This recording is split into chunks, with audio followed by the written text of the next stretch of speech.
Thank you, everybody, for joining us for our newest podcast episode where we're going to be talking about graphics and how to use those designs to brand yourself and brand your profiles. This is going to extend along the lot of Twitch, YouTube, social media. You can use it everywhere. But with us today is from last week also, the great Irani, who is the amazing graphics artist, one of our graphics artists for the Elite, very well vested in these topics. And last week we talked about trademarking and copywriting and a little bit about choosing the artist and finding out a good avenue to make sure that you're choosing somebody that's good with your brand, that you have a good set idea with it. So this week we're primarily focusing on the actual graphics and how to choose them and some questions about that I have on the side from people that sent these in. Um, One of the biggest things is, looking at it when I think about choosing something for your brand, it's like banner, icon, font. Um, what are some major must-haves for content creators when setting themselves up with a designer? So like, what do you mean? If you're My gonna brain dead be, today. no, you're good. So like when I first started streaming, something that I was told is, make sure you get an icon and a banner. Get an icon and a Oh, banner. And I know there's much more than that. So would you say, at first worry about emotes, later worried about emotes, but if you're just starting, so what do you worry about? it depends where you are on that. Like emotes will come once you hit affiliate. Mm-hmm. One of the things that I say is don't, as easy as it is to say I'm going to monetize my channel, don't rush towards it because that is your startup period where you can go, I don't like this, this isn't working, and you're not going to have that audience of 7 or 8 people who are then going to be like, you've changed it, Yeah. and then running away. So ideally, to start with, you'd want a logo. It doesn't have to be, the best logo to start with, but something that defines you.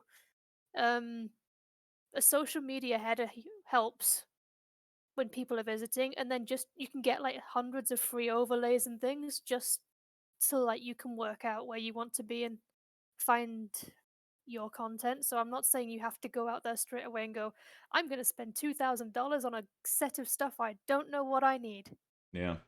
So just there's lots of free options out there to start off with. So as long as you've got a logo, a banner, some basic panels with things like Discord, Twitter, Twitter, Instagram, YouTube, like, a bit about me, just the basics, you'll be fine.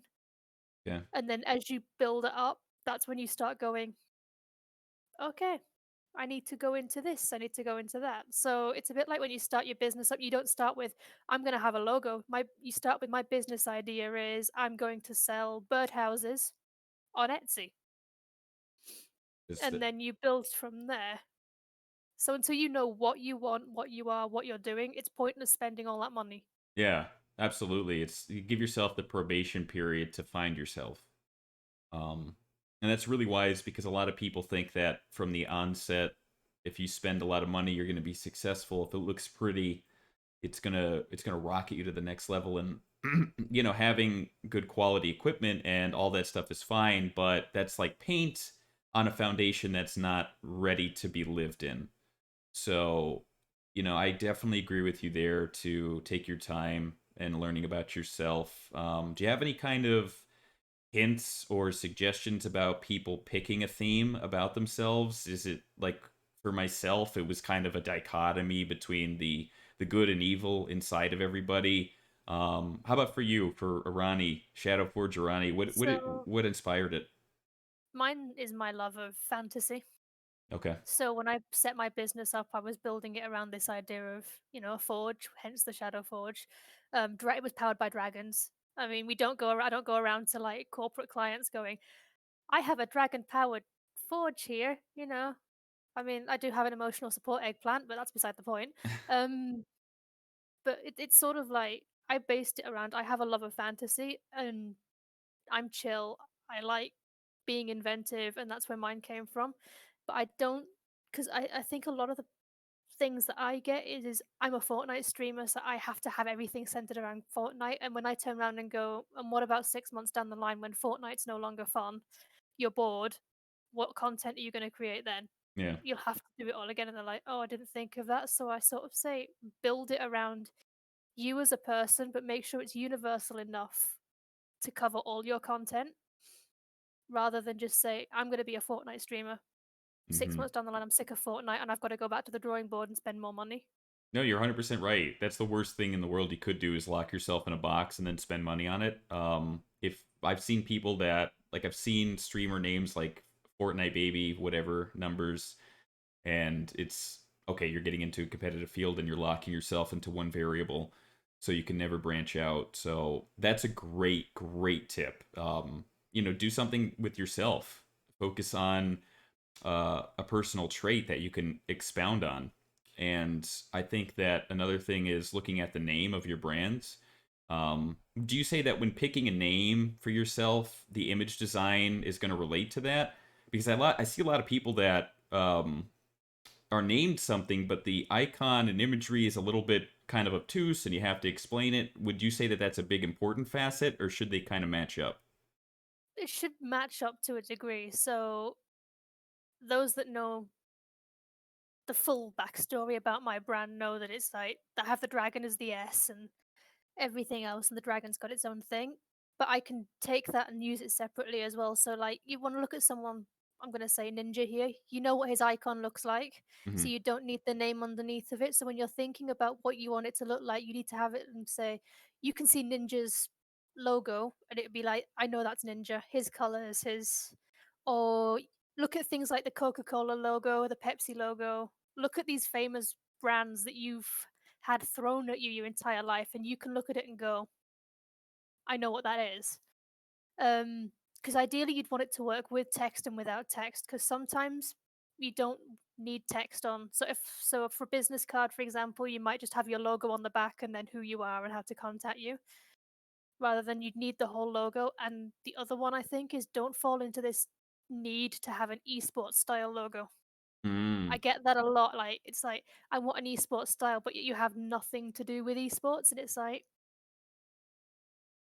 there's 1,001 esports logos out there. It's not going to stand out. exactly. You got to stand out, and people fall into those tropes. I see them everywhere, and I see people that get excited about it. In other communities that I was in before we did Elite was, how do you like this? It's always an esports logo, and I'm just thinking like, where's your self flavor? Where's you in this? So, So yeah, because it's fine if you want to have like an esports style, which is like the shield or the mm-hmm. background, and then that coloring, and have that as a sort of thing. But you need to be able to take away the key concept and put it on merchandise, on your stream, on social media, and build it so that people can look at that and go, "Oh, that's Saint Matty Gruden. Oh, that's the Elite. Oh, that's barbecue 39569." Yeah, You know. I love that. Yeah, 100%. So yeah, like I said, when we're talking about, you need to be able to create something revolved around you. People come to your streams or your YouTube content. I would say 90% at least for the person and 10% for the content. I would say it's Yeah. mostly about the person, so definitely build it around that. The person's what sponsorships are going to go for as well. They're not going to look at that. So unless it's specifically a games company that makes that game going, oh, you streamed 10,000 hours of our game, we're going to partner with you Hmm. to play this exclusively. I mean, you either A, have some balls of dedication, or you really are like crazy. But sponsors will go towards you as a person rather than the content you play Yeah, specifically. So, I mean, it does contribute, but it's not like going, "Mm, okay, they're just a Overwatch streamer. We're just going to support them yeah. type thing." Yeah, I agree. And I think that another facet to look at is what you said earlier, which is having yourself or giving yourself that leeway at the beginning to feel things out. I've seen some people change everything years after they've been streaming, and it kind of throws their audience for a loop. And I don't know if it kills the sense of reliability with that streamer, if it makes them seem too fickle. um, do you suggest like once you find something, take it really slow and find something you're going to stick with? And if people change it down the line, do you think that they're starting from zero again with a new icon, logo, name, etc. I think it depends how you involve your community in that. So if you decide to go down the rebrand route further down the line, because it happens, I mean, I'm considering when I restart up again, starting from scratch that way again, personally, with something more focused, less on one thing and more on another. Mm, But I'm involving my community around that every step of the way. So it's like, here are some ideas. Which do you think would be best? What would you do? Would you support this? If you don't like it, say so, because these are the people that are your bread and butter. They've been there when you've had shit days, when you've had good days. And if you sort of turn around and go, I'm going to change to, I don't know, God Gamer, or I'm going to change my name to something stupid like that. It's like, but you are that person that we've known as, I don't know, something else. And you've got to make sure that you involve the people to a degree in that. At the end of the day, it is your decision, right, but people are less resistant from a psychological point of view if they're made to feel like they have an input in it, even if they don't. It's right. a little bit of psychology. You're right. And don't stray too far. So, like, don't keep changing your name every 6 months because Mm. that will just be like, okay. Um, I mean, if you started off as, I don't know, Star Lord, and you want to change it to something a little bit more you, that's fine. But don't sort of go Star Lord you, I don't know, Dictionary Genius. Just change your different names around. It doesn't work like that, and you lose brand trust You at the end of do. the day. And you also lose, I think, SEO focus, especially people start to feel you out, and you're going to lose that, especially if you have a website, um, your Twitch search results, etc., YouTube search results. It's just do your research at the forefront. Take it slow. Mhm. Um, and then another thing is once you grow, let's for the average person, that usually most people would stick with what they've got for either if it's from the beginning or if they've taken that time. And then once you get past that probationary period or you get over the hump, you've got other things you want to look at to brand yourself with. So another question that I had come in was how important is it to get a unique font Um, when you're popular? what, like your own font? Yeah. So let's say if you were to commission a font, is it important? Would you say that most people don't even really care about it, like your name, all the things that type up on your banner? Would you recommend getting a font for yourself or just kind of If grabbing something? if you're making multi-millions, yes. Otherwise, I'd say just there's hundreds of options out there, but just check the licensing with them. Yeah. Like I said last week, so there's I think the 1001 fonts, DA fonts. There's some that are free for personal use. So if you're just putting it on a banner and putting it on your Twitch page, fine, you're not selling it.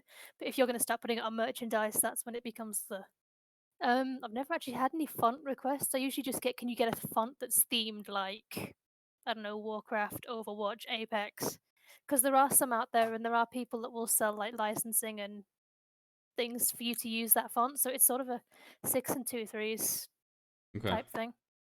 Okay.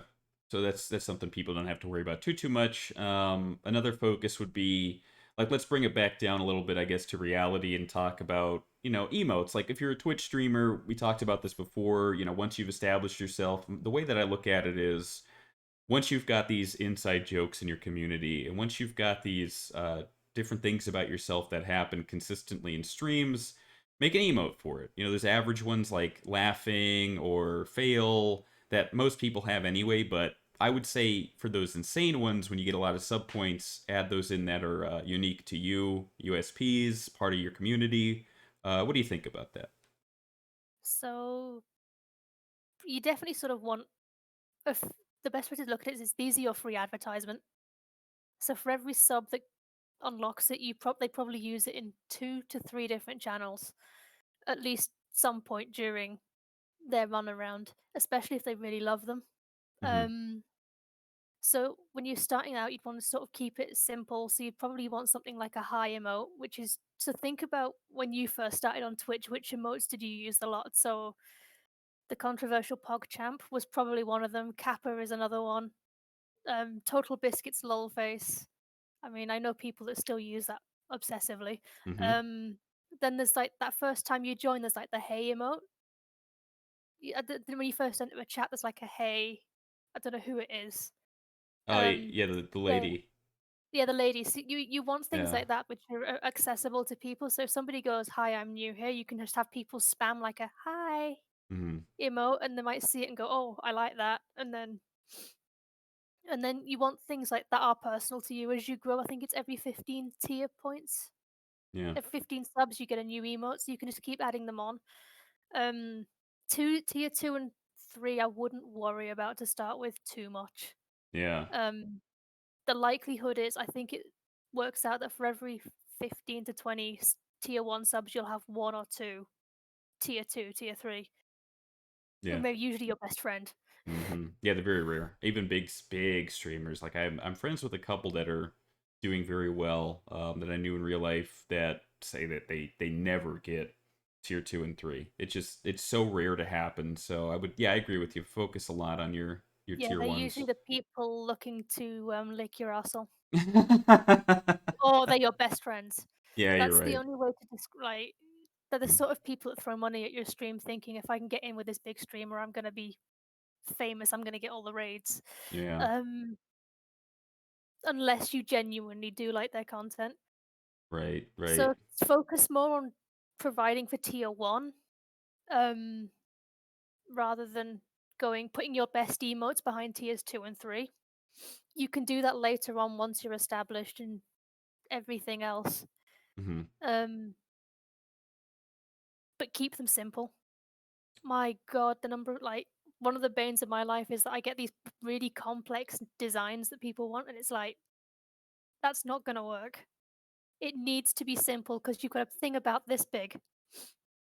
Yeah. And if you've got it full of so much detail, it's not gonna work. So the maximum it will be is 112 pixels high and 112 pixels wide. So you do not want a Picasso or a Michelangelo in this tiny little square because it'll just be like pixels. That's such a good thought process because sometimes I'll see people's emotes and I'll be like, "What in the hell am I looking at? It looks like this big piece of vomit." And then I look at the real picture. I'm like, "This is beautiful," but it doesn't go well when it's so small. So keep it simple. Super wise advice. I had not had that question come through.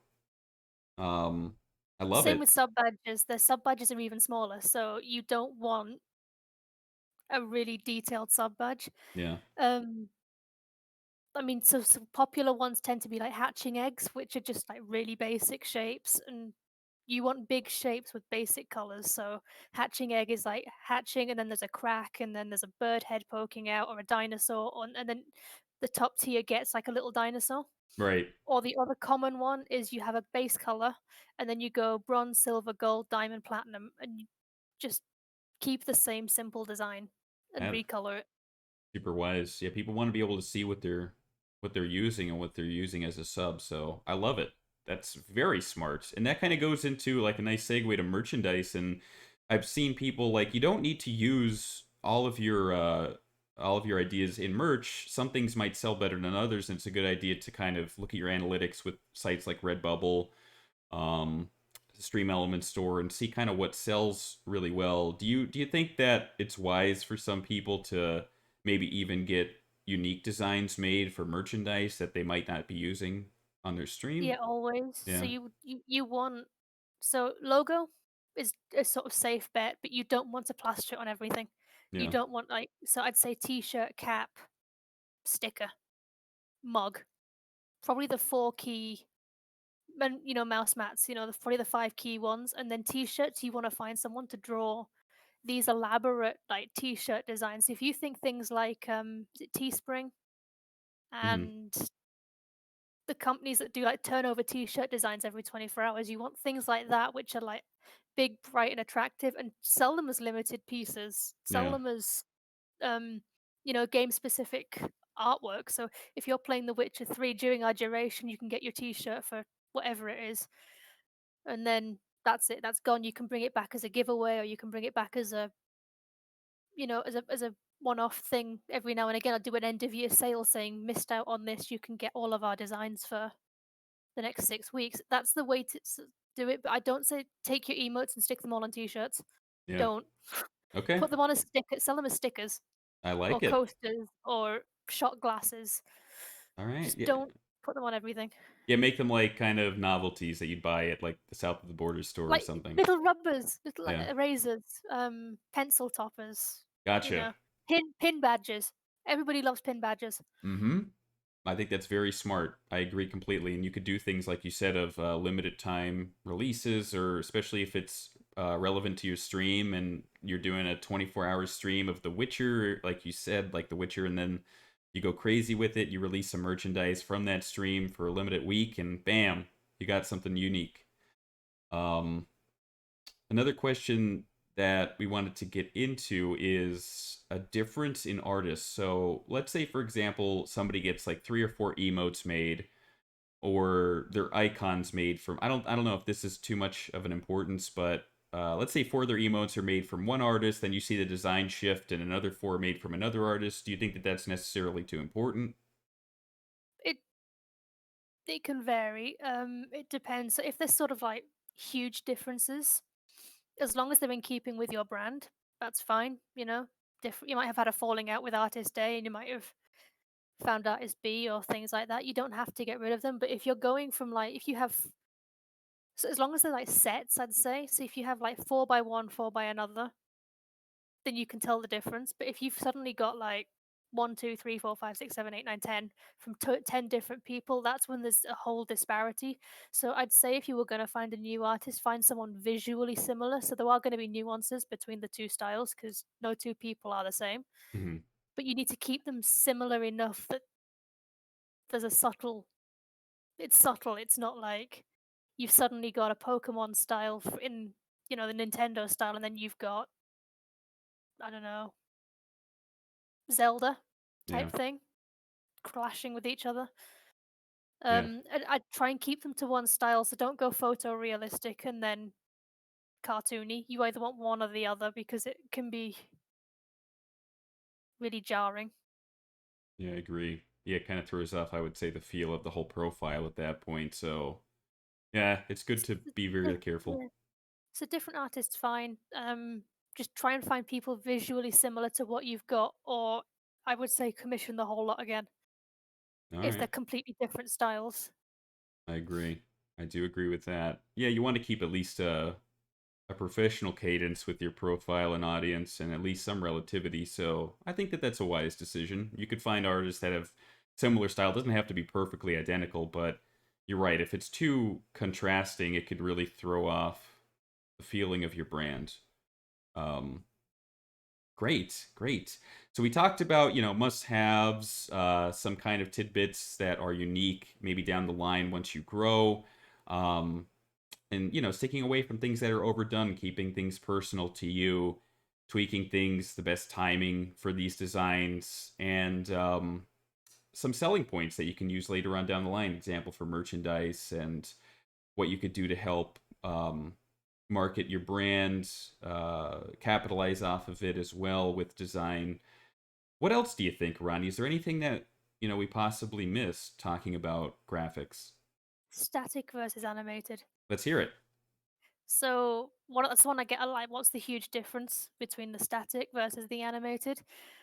Animated can look more professional, but it is also a lot more intensive Yeah. to use. So you need to make sure that you're going to be able to handle because, especially with animated, they have to come through as if they're full screen, they'll be what they call WebM files, which are small compressed files, but they don't have transparency. So you'd want those for your full screen.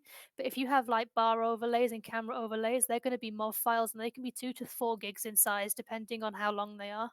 Oh. Um, but also the idea is when people hear the word animated, they suddenly go, "I need to make it flashy and bright, and I need lasers and whistles and bells, and it needs to be doing everything." And it shouldn't detract from your stream Hmm.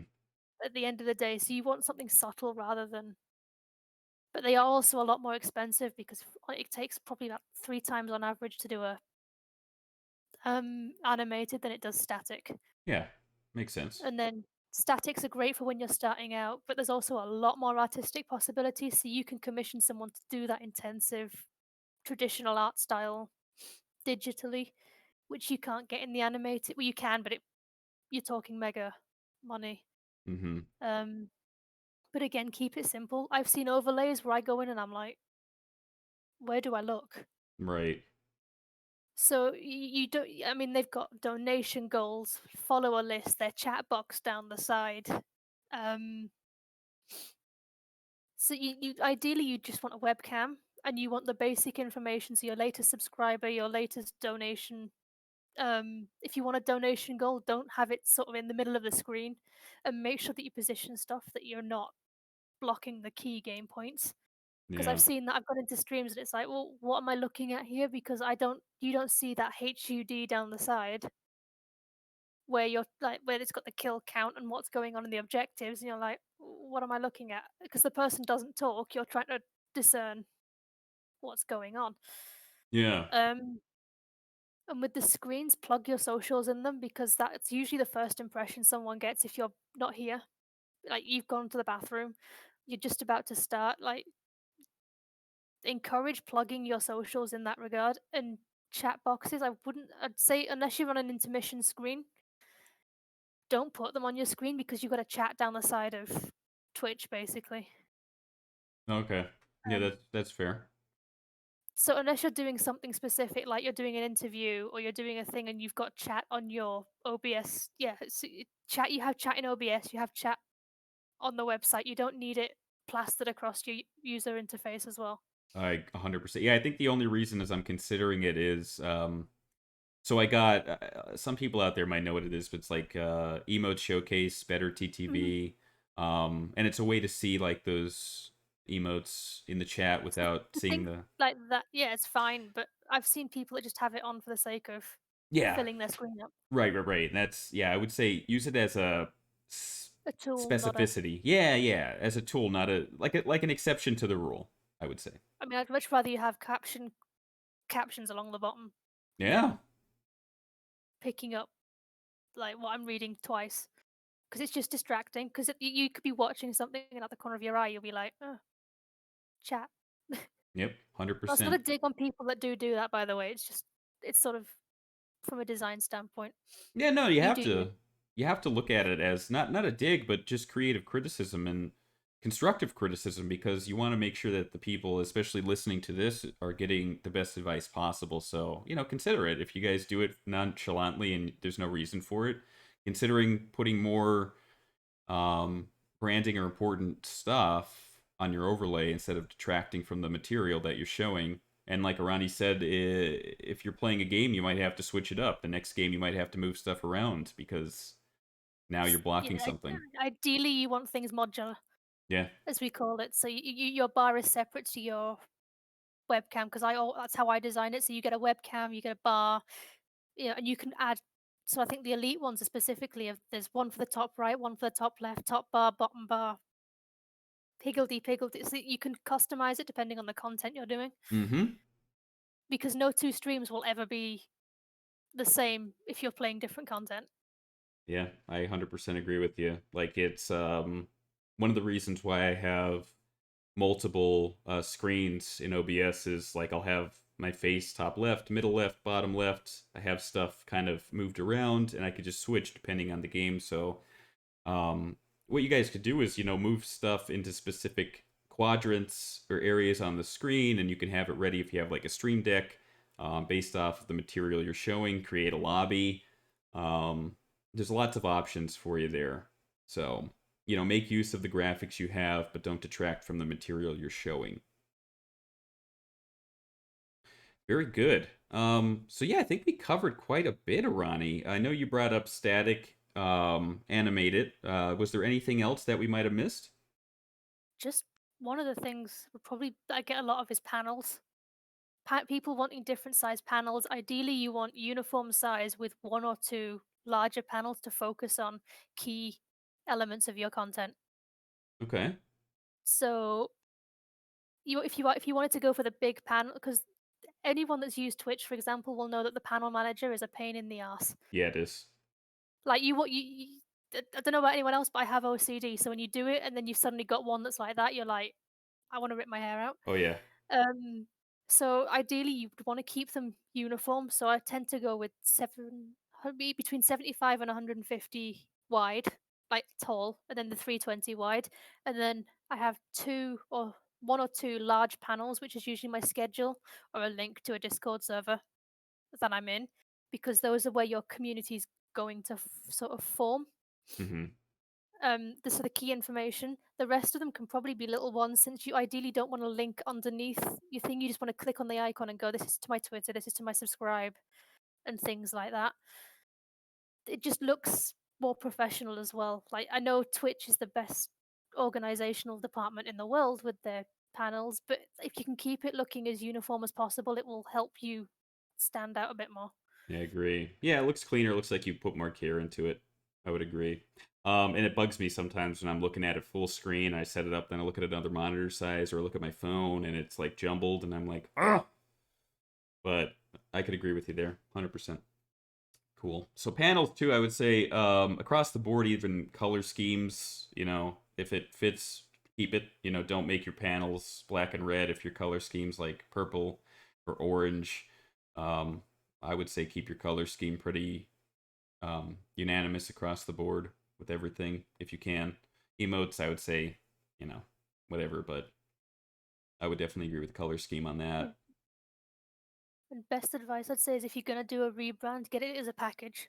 Yeah. Don't just go little bits at a time, because you're more likely to get save money on packages if the person's got any sort of decency behind them. Um, like, it's sort of like the business mindset of, if you buy this, it'll be cheaper than buying alerts, then this, then this, then this. So you need to do what's financially right for you Hmm. at the end of the day. But I'd strongly recommend it. You get it in a one package rather than going, because that's where you're more likely to see the unified look rather than the disjointed. That's a Eh. good point. Yeah, especially or to stress other artists out, like, can you please copy this design, follow this template? And yeah, package deal is the way to go. That's what I did. That's what a lot of people do. I'd say look for that when you're picking your artist. Definitely talk to them. You make sure you have your theme in mind, like we said in the last podcast. That's your responsibility. Talk to your artist about ways that you can go about it and come up with some cool concepts. And you should get what they call revisions as well. Mm-hmm. So revisions are where they'll give you the ideas and you can go, "I don't like this bit. Can you change this bit? Can you change this bit?" And as long as it's not a huge thematical change, most people will do it free for a Yeah. set number of times. So if you have an emote that's like "Hi," and you don't, and the hand's sort of like this, but you want it like this, that'll be, I mean, that's free. But if you suddenly go, "I want this to change from like like a chibi face to a sort of big demon," then that's when you're probably going to be looking at paying more, because it's a complete redesign. Mm-hmm. I agree. Yeah. So be certain, otherwise you could be clobbered in the pocket. Yeah. Yeah, that goes along with a lot of the territory is because you're right. I mean, you have to be certain on what you want because a big change and a little change are extremely important to an artist. It's a lot of their time and effort. And you're paying for time, basically, not the products. Yep. The products are the byproduct. You are paying for this person's time, because Big- that 4 hours they spent could have been spent on 4 hours of something else, but they're never going to get that 4 hours back. Yep. People need to know So, time is the ultimate currency. mhm. I agree with you completely. All right, Arani. Well, I think we nailed it today. I wanted to once again thank you for being our sole proprietor of knowledge on this fine I just live here. podcast. You just live here now. Yeah, it's the Yeah. Maddie and Arani show, or the Arani and Maddie show now. Whatever way we're looking at it, that's the way it looks like. I love it. But I really appreciate you. I know that the elite community and everybody out there appreciates it. Guys, stay tuned. Obviously, next week we'll be bringing some new flavors, some new episodes to you. Our one episode. Can't wait for that. Hope you're looking forward to it. Hope you guys have a wonderful rest of your week. Hope you learned a lot today.